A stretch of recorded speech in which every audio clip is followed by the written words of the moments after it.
नमस्कार, मैं हूं आर गोपाल सिंह। राम सुगम हिंदी क्लासेज में आपका स्वागत है। मित्रों, वर्ण विचार पार्ट 2 के अंतर्गत कुछ महत्वपूर्ण प्रश्नों को लेकर मैं आपके समक्ष उपस्थित हुआ हूं। ये टॉपिक रीट भर्ती परीक्षा, वरिष्ठ अध्यापक, स्कूल व्याख्याता हिंदी आदि विभिन्न प्रतियोगी परीक्षाओं की दृष्टि से बड़ा महत्वपूर्ण है। मित्रों, यदि आपने मेरे इस चैनल को सब्सक्राइब नहीं किया है तो आप सब्सक्राइब ज़रूर कर लें, क्योंकि इस तरह के छोटे छोटे और महत्वपूर्ण वीडियो आपको समय समय पर मिलते रहेंगे, जो आपकी सफलता में अवश्य सहायक सिद्ध होंगे। आप लाइक करें, शेयर करें, ताकि अन्य विद्यार्थियों तक भी ये प्रश्न पहुंच सकें। मित्रों, पहला प्रश्न है, निम्न में उरस्व ध्वनियाँ कौन सी हैं? तो सबसे पहले हमें ये देखना है उरस्व ध्वनियाँ कौन सी होती हैं। तो मैं आपको थोड़ी सी व्याख्या इसकी बता दूँ। मित्रों, जो काकल्य ध्वनियाँ होती हैं उनको उरस्व ध्वनियाँ कहा गया है। कुछ विद्वान काकल्य ध्वनियों को ही उरस्व ध्वनियाँ मानते हैं, क्योंकि इन ध्वनियों का स्थान वो उर से मानते हैं। उर का मतलब हृदय से, इसलिए उरस्व ध्वनियाँ कही जाती हैं काकल्य ध्वनियाँ। और काकल्य ध्वनियों के अंतर्गत विसर्ग और हा, ये दो ध्वनियाँ आती हैं। तो इसमें सही विकल्प हो जाएगा सी। विसर्ग और हा, ये दोनों ध्वनियाँ उरस्व ध्वनियाँ ही कही जाती हैं। काकल्य ध्वनियाँ भी हैं और उरस्व ध्वनियाँ भी ये कही जाती हैं। दूसरा प्रश्न है, निम्न में सुमेलित नहीं है। तो इस तरह के प्रश्न ही मित्रों आजकल ज़्यादा पूछे जाते हैं कि निम्न में सुमेलित नहीं है। कंठ के अंतर्गत ये वर्ण रख दिए, तालव्य के अंतर्गत ये रख दिए हैं, और अल्पप्राण के अंतर्गत इस तरह ये ध्वनियाँ रख दी हैं, और महाप्राण के अंतर्गत ये। हमें देखना है कंठ ध्वनियों के अंतर्गत क, ख, ग, घ, ये सभी ध्वनियाँ कंठ हैं, क्योंकि हमने पढ़ा भी है। अकुह विसर्जनीय नाम कंठ, कवर की ध्वनियाँ कंठ होती हैं, तो ये सही है। इचुए नाम तालु, चवर की ध्वनियाँ तालव्य होती हैं। चा, छा, जा, झा, तो ये विकल्प भी बिल्कुल सही है। अल्पप्राण और महाप्राण, मित्रों मैंने अल्पप्राण और महाप्राण को लेकर के पहले वीडियो जारी किया हुआ है, उसमें अल्पप्राण और महाप्राण का अंतर भी स्पष्ट किया है, और बहुत सरल तरीके से उसमें अल्पप्राण और महाप्राण के अंतर को प्रस्तुत किया गया है। मैं एक बार आपको बता दूं यहाँ सामान्य रूप से कि अल्पप्राण ध्वनियों के अंतर्गत प्रत्येक वर्ग का पहला, तीसरा और पांचवा वर्ण आते हैं, और महाप्राण ध्वनियों के अंतर्गत प्रत्येक वर्ग का दूसरा और चौथा वर्ण आते हैं। अल्पप्राण के अंतर्गत अंतस्थ वर्ण आते हैं, या, रा, ला, वा, ये अंतस्थ होते हैं, और महाप्राण के अंतर्गत ऊष्म आते हैं, शा, शा, शा, ये ऊष्म है महाप्राण। अल्पप्राण के अंतर्गत हा की ध्वनि नहीं आती मित्रों, हा की ध्वनि आती है महाप्राण के अंतर्गत, क्योंकि ऊष्म ध्वनियाँ जो होती हैं वो महाप्राण होती हैं, और अंतस्थ वर्ण होते हैं अल्पप्राण। अंतस्थ में या, र, ल और वा, ये अंतस्थ हैं, तो अल्पप्राण होते हैं। और सा, सा, सा और हा, यानी तालव्य सा, मूर्धन्य सा, दंत्य सा और हा की ध्वनियाँ महाप्राण होती हैं।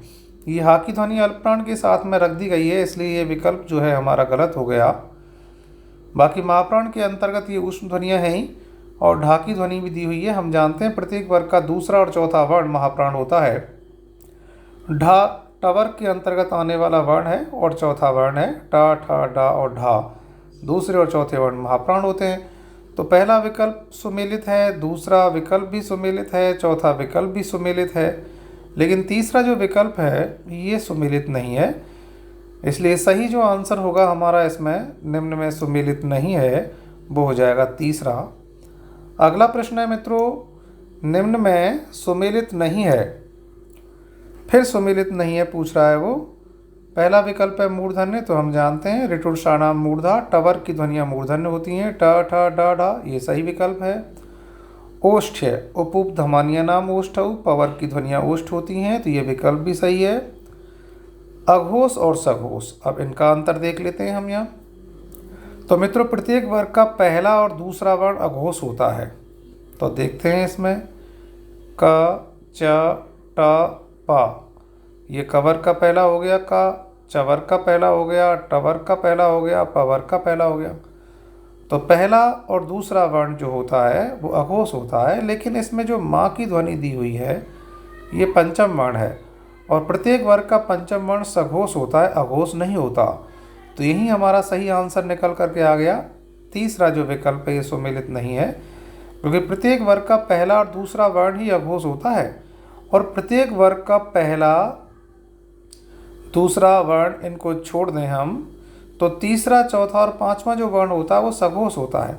तो प्रत्येक वर्ग का तीसरा, चौथा और पांचवा वर्ण तो सघोष है, और प्रत्येक वर्ग का पहला और दूसरा जो वर्ण है वो अघोष है, और प्रत्येक वर्ग का तीसरा, चौथा और पांचवा वर्ण जो है वो सघोष है। इसके साथ में सभी स्वरवर्ण सघोष होते हैं, अंतस्थ वर्ण सघोष होते हैं, हा की ध्वनि भी सघोष होती है। ठीक है। और अघोष के अंतर्गत ऊष्म ध्वनियों में तालव्य सा, मूर्धन्य सा और दंत सा ये ध्वनियाँ आती हैं। तो इसमें सही जो विकल्प होगा हमारा, जो सुमेलित नहीं है, वो तीसरा वाला ही है, क्योंकि माँ की ध्वनि के आ जाने से ये विकल्प गलत हो गया। माँ पंचम वर्ण है और पंचम वर्ण आते हैं सघोष के अंतर्गत। प्रत्येक वर्ग का तीसरा, चौथा और पांचवा वर्ण सघोष होते हैं। अगला प्रश्न, निम्न में सुमेलित नहीं है। तो देखिए मित्रों, फिर इसी तरह से प्रश्न पूछ लिया गया। स्पर्श व्यंजन, तो क, ख, ग, घ ये स्पर्श व्यंजन है, बिल्कुल सही है। संघर्षी व्यंजन, तालव्य सा है, मूर्धन्य सा है, दंत सा और हा है, ये संघर्षी व्यंजन है, बिल्कुल सही है। स्पर्श संघर्षी व्यंजन के अंतर्गत चवर्गीय चारों ध्वनियाँ आती हैं।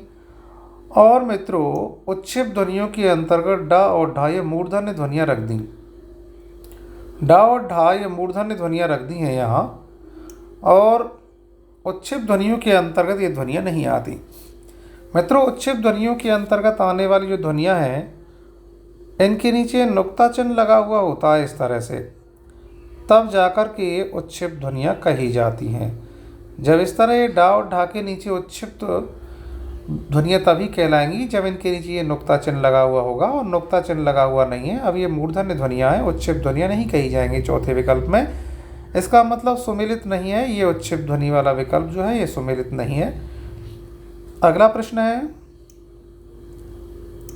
निम्न में सुमेलित नहीं है, फिर सुमेलित नहीं है पूछ रहा है। अर्धस्वर या और वा अर्धस्वर ध्वनियाँ कही जाती हैं, बिल्कुल सही बात है। पार्श्विक ध्वनि में ला, ला पार्श्विक ध्वनि है, बिल्कुल सही है। रा को लुंठित या प्रकंपित वर्ण कहते हैं, ये भी सही है। अयोग भाग के अंतर्गत अनुस्वार और विसर्ग आते हैं। तो विसर्ग तो दिया हुआ है, अनुस्वार दिया हुआ नहीं है, इसके स्थान पर हा रख दिया है, तो मित्रों हा अयोगवा नहीं होता। तो अयोगवा ध्वनियों के अंतर्गत तो अनुस्वार और विसर्ग ये दो ध्वनियाँ आती हैं, तो सुमेलित नहीं है, चौथा विकल्प सुमेलित नहीं है।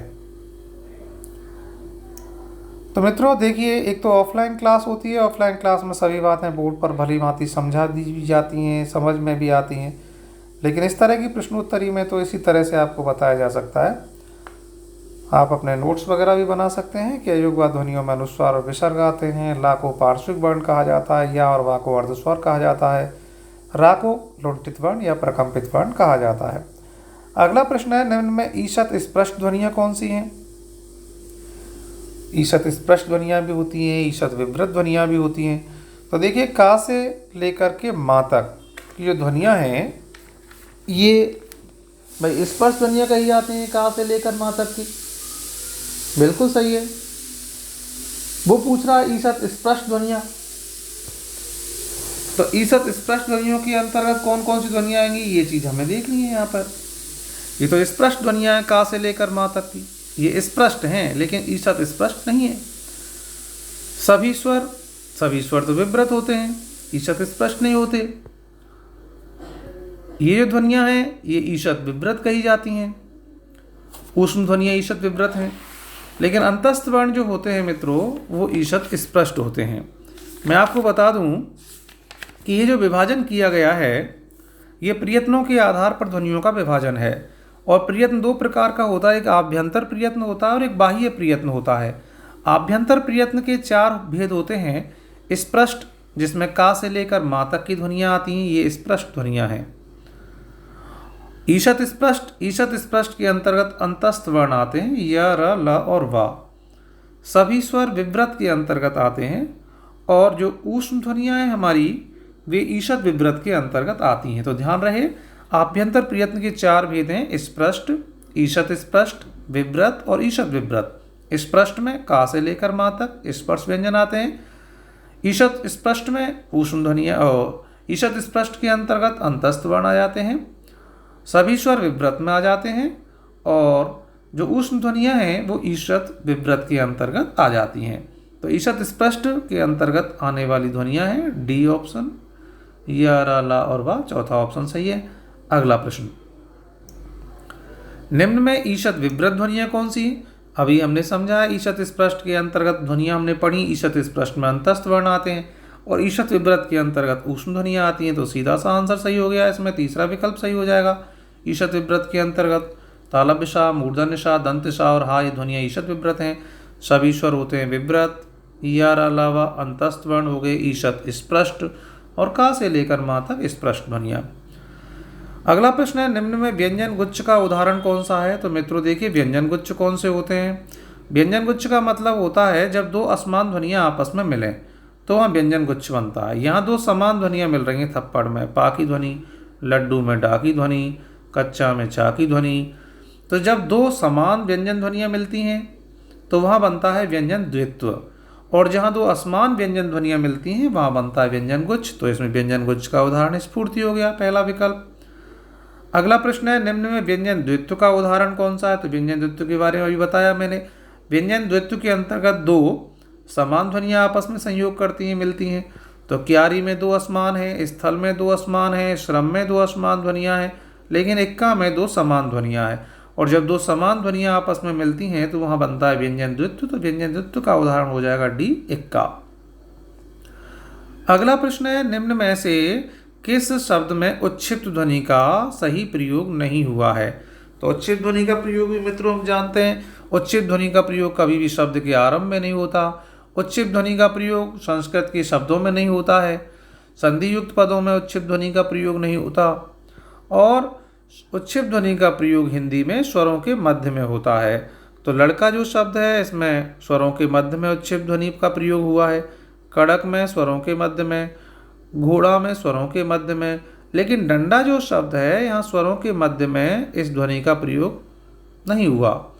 अगर हम डंडा शब्द को देखें तो ड जो है इसमें छोटा है और ये पंचम वर्ण के स्थान पर अनुस्वार हुआ है, टवर का पंचम वर्ण। तो टवर के पंचम वर्ण के बाद में डा की ध्वनि आ रही है, इसका मतलब उच्छिप्त ध्वनि का सही प्रयोग इस विकल्प में नहीं हुआ है। तो सी विकल्प इसमें सही हो जाएगा। अगला है, निम्न में अनुनासिक ध्वनि का प्रयोग किस विकल्प में नहीं हुआ? तो आंगन अनुनासिक ध्वनि है, ईंट अनुनासिक ध्वनि है, माँ नहीं अनुनासिक ध्वनि है, लेकिन अंगद जो है ये अनुस्वार की ध्वनि है, इसमें अनुनासिक ध्वनि का प्रयोग नहीं हुआ है। क्योंकि अनुनासिक ध्वनि का प्रयोग कहाँ हुआ है इसका पता लगाने के लिए हमें उच्चारण करके देखना होता है। उच्चारण के आधार पर ध्वनियाँ दो प्रकार की हैं, एक अनुनासिक और एक अननुनासिक। अनुनासिक ध्वनियों के उच्चारण में प्राणवायु का कुछ अंश नासिका से निकलता है और प्रमुख अंश मुख से बाहर निकलता है। इसका मतलब नासिका मार्ग को बंद करने पर भी हम अनुनासिक ध्वनि का उच्चारण कर सकते हैं, लेकिन अनुस्वार की ध्वनि है इसके उच्चारण में प्राणवायु का प्रमुख अंश नासिका से बाहर निकलता है। अगर हम नासिका मार्ग को बंद कर देंगे तो अनुस्वार ध्वनि का उच्चारण नहीं होगा। अगर हम अंगद शब्द का उच्चारण नासिका मार्ग को बंद करके देखें तो अंग पर रुकेंगे, दा को बोलने में जो है अंग पर रुकेंगे, गा को बोलने में कठिनाई का सामना करना पड़ेगा। इसका मतलब प्राणवायु का प्रमुख अंश नासिका से बाहर निकल रहा है, इसीलिए नासिका मार्ग को बंद करने पर गा का उच्चारण नहीं हो रहा, अंग पर रुक जाते हैं। यही पहचान होती है अनुस्वार की और अनुनासिक की। तो अनुस्वार ध्वनि का उच्चारण नासिका मार्ग को बंद करने पर नहीं होता। इन सभी ध्वनियों का उच्चारण हम नासिका मार्ग को बंद करके कर सकते हैं, लेकिन इसके उच्चारण में कठिनाई होगी, इसलिए ये अनुस्वार की ध्वनि है, अनुनासिक ध्वनि नहीं है। तो सही विकल्प हो जाएगा इसमें अंगद। अगला प्रश्न है, निम्न में असंगत बताना है। व्यंजन अक्षर नहीं बना सकते, बिल्कुल सही बात है, स्वरों से ही अक्षर बनते हैं। व्यंजन स्वराघात वहन नहीं कर सकते, बिल्कुल सही बात है, व्यंजन स्वराघात वहन नहीं कर सकते, स्वर ही आघात को वहन करते हैं। व्यंजन स्वरों का अनुसरण करते हैं, बिल्कुल सही बात है, व्यंजन स्वरों का ही अनुसरण करते हैं। विसर्ग स्वर के बाद नहीं आता तो ये असंगत है, विसर्ग स्वर के बाद ही तो आता है। अनुस्वार और विसर्ग का स्थान स्वर के बाद में होता है। तो मित्रों इसमें असंगत कथन हो जाएगा डी। तो इस तरह से कुछ महत्वपूर्ण प्रश्न थे जो आपके समक्ष प्रस्तुत किए गए। धन्यवाद मित्रों। ज़्यादा से ज़्यादा लाइक करें, शेयर करें, अपने मित्रों के पास भी पहुँचाएँ ताकि वो भी इस तरह से अपना अभ्यास कर सकें। धन्यवाद।